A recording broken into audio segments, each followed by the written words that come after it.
Woo! What a great race, guys! Fantastic stop strategy. The car felt incredible today. I'm so grateful, so proud. Gracia, and, for Theosi. Enjoy this one, boys.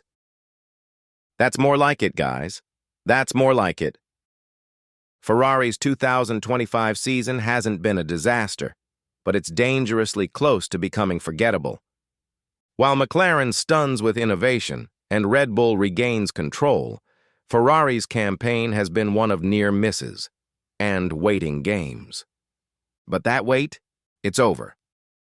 After delaying smaller updates, the Scuderia is now placing everything on a two-race upgrade rollout, starting with Monaco. The factory is confident. The drivers, cautiously hopeful. But what exactly is this upgrade Ferrari's been hiding in the shadows? And more importantly, will it finally be enough to launch Leclerc and Hamilton into the fight? Because if it's not, the questions won't stop at performance. Ferrari didn't just bring parts to Monaco, they brought pressure. Pressure that's been building since round one, when they realized the SF25 wasn't the leap forward it needed to be. From Bahrain to Imola, Ferrari's season has been about managing expectations. Now, with Monaco and Barcelona back-to-back, they've ripped the tape off. This is no longer a development phase. This is a rescue mission. What makes this upgrade different isn't just its scope. It's the silence. Ferrari skipped multiple smaller upgrades, choosing instead to gamble everything on one massive, cohesive, high-risk package. The factory calls it a recalibrated package. Others are calling it a final shot. Behind closed doors, even Ferrari's own engineers know. If this doesn't work, the gap to McLaren won't just be large, it'll be a canyon. So what's actually inside this mysterious upgrade?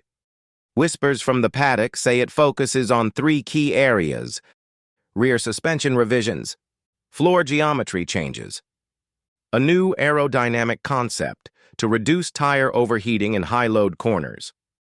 The goal?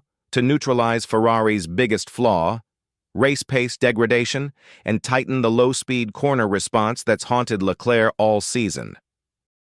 This isn't an evolution. It's a full reset. A mid-season reboot, just like McLaren pulled off in 2023. But here's the difference. Period. McLaren's upgrade was reactive. Ferrari's? It's calculated.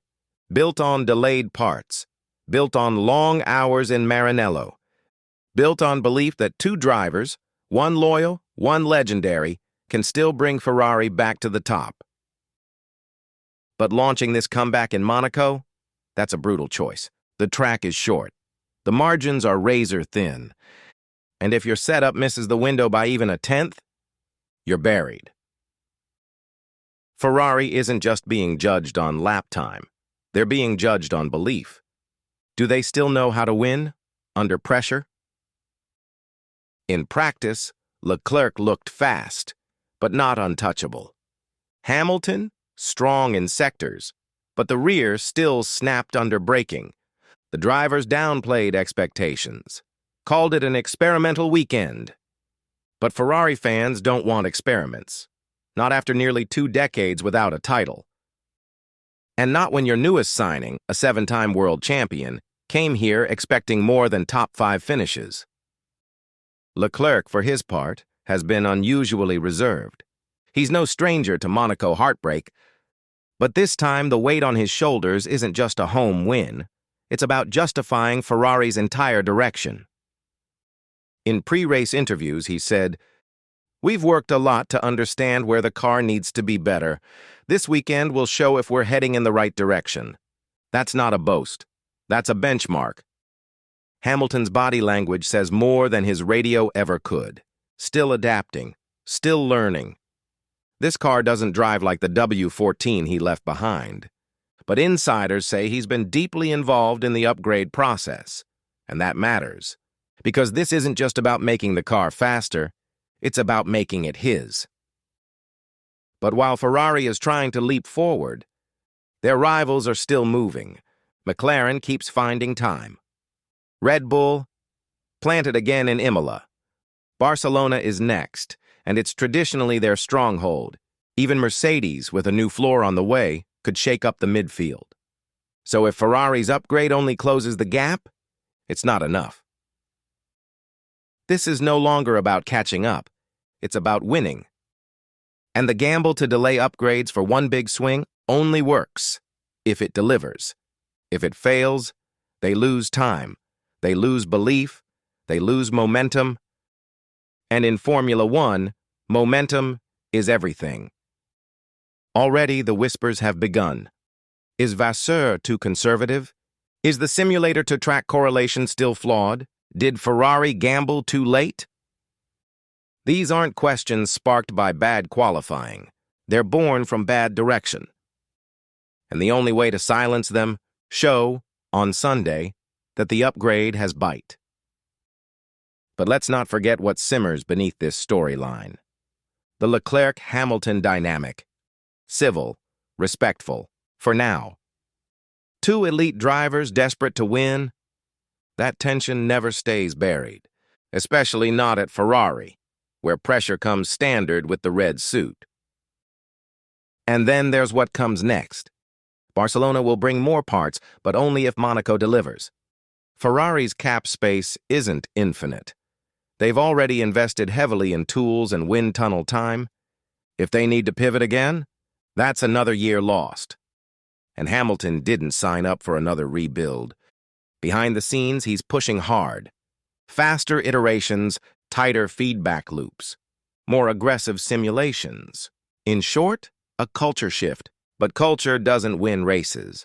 Performance does. And in Monaco, there's no hiding. If Leclerc finishes behind both McLarens and Verstappen again, the narrative turns. If Hamilton can't reach the podium soon, patience thins. The pressure shifts from the garage to the boardroom. And that's why Monaco matters. Not because the title's on the line, but because everything else is. Because if this upgrade works, if the tire wear stabilizes, if the pace is real, if Leclerc and Hamilton can fight, not just survive, but fight, then this season changes. The mood lifts, the doubt quiets, and for the first time in years, Ferrari has something it's been desperately missing: momentum. So we wait, we watch, and we measure. Every corner, every split, every radio call. Because Ferrari didn't just bring parts to Monaco, they brought a question. Can the most iconic team in Formula One still build a winner? We're about to find out.